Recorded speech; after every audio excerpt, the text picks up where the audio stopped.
first I didn't know what to expect because I'm a stranger going into a place that you only hear about.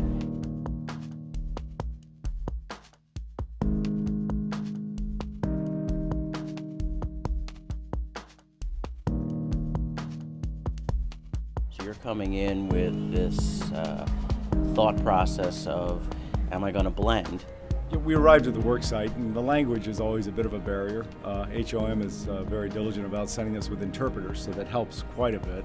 But there's always a certain amount of cautiousness when you approach people of different cultures. And the first day, trying to see where we could fit in and not be in the way with the Haitian workers, and they were friendly and receptive. But there's always that edge. It takes a little time to get over. But as we worked alongside them over the course of the week, we got to be more and more engaged. By the end of the second or third day, everybody's getting along and they have a common goal, which is to work for Jesus and do his work and to give the people of Haiti hope, one brick at a time.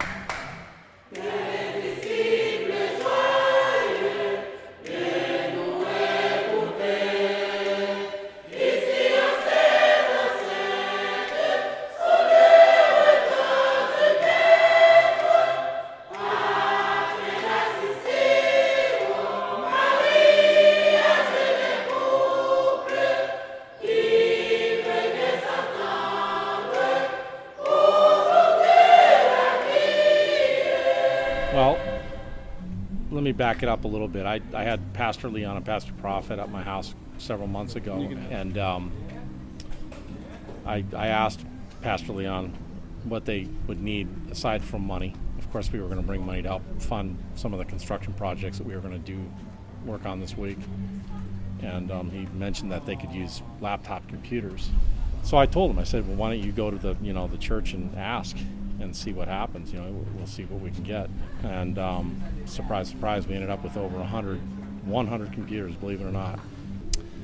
We set them up downstairs at the school here in Blanchard, and within an hour after getting the computers on the tables, they had a whole class in there full of kids going at it on the computers. So that was very exciting to see that they're already using them. We were asked to go over and assist the Mason team on preparing and building a house from the ground up. A project that we haven't had the experience to participate in before. The actual work process was kind of different because I had no idea what construction down here would be like. We went to the house and basically had the footers were already dug, and we were mixing concrete on the ground, working alongside the Haitian team that would ordinarily be contracted to do this work. And they did most of the skilled labor, and we helped with much of the physical labor by moving concrete first, by filling in the footers. I was there on the bucket brigade for the first 3 days, so it was definitely a hard manual work. I found all the workers to be friendly and hardworking and knowledgeable on how to build their type of houses, and they were very willing to work long and hard and take very little breaks. And they saw our desire to try to help, and we certainly saw their work ethic. And working alongside the Haitians was a real joy, especially when they started reaching out and including us in other parts of the project rather than just the physical manual labor part. I'm happy to say I was here with my son, and when one of the Haitian workers took him under his belt and kind of pulled him up over to the wall and started teaching him how to do the masonry and lay the block and coaching him and encouraging him along the way. It was a wonderful thing for a father to see. Yeah.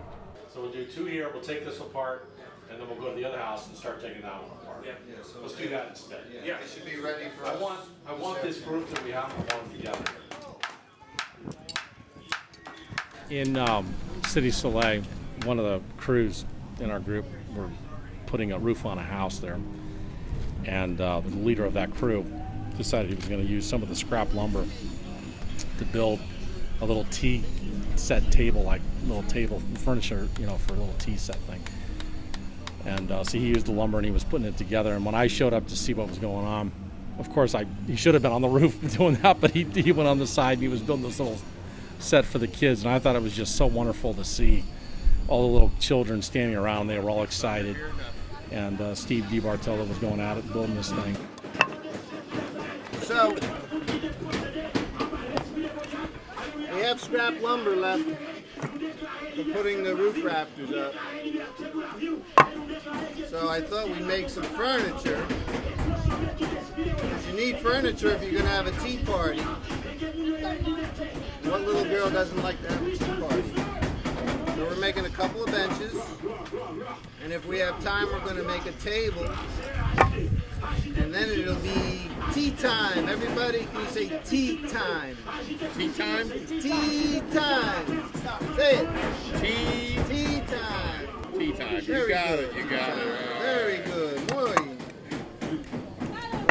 To me, I've been down, this is my second time in Haiti, and I have to say that was probably one of the more special moments for me.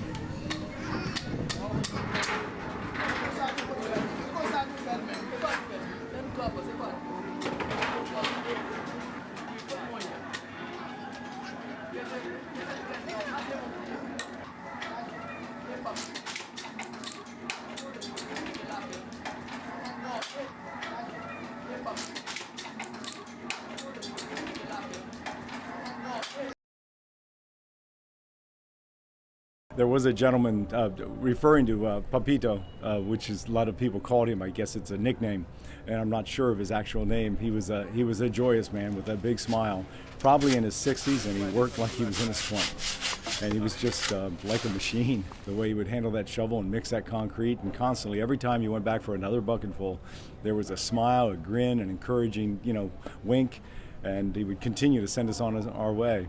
One of my favorite visual things that took place during this week was we were coming to the work site on the tap, and we passed Papito on his bicycle.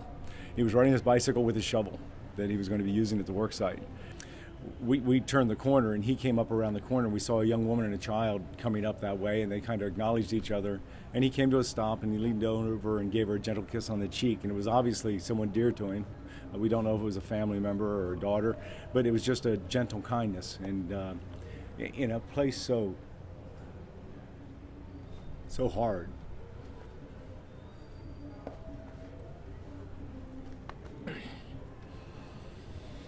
It was wonderful to witness that kindness and that gentleness.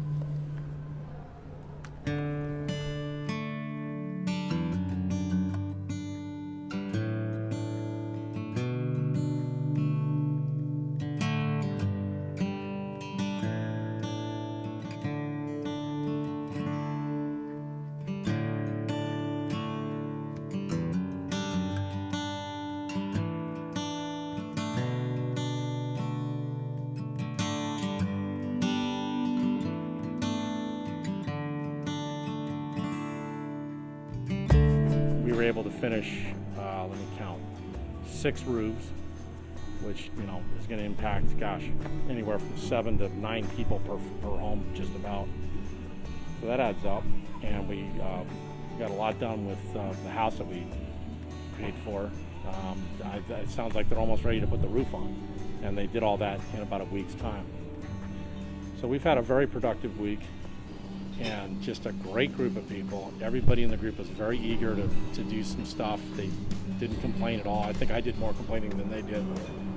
And we had a very, very successful, very productive week. Very satisfying.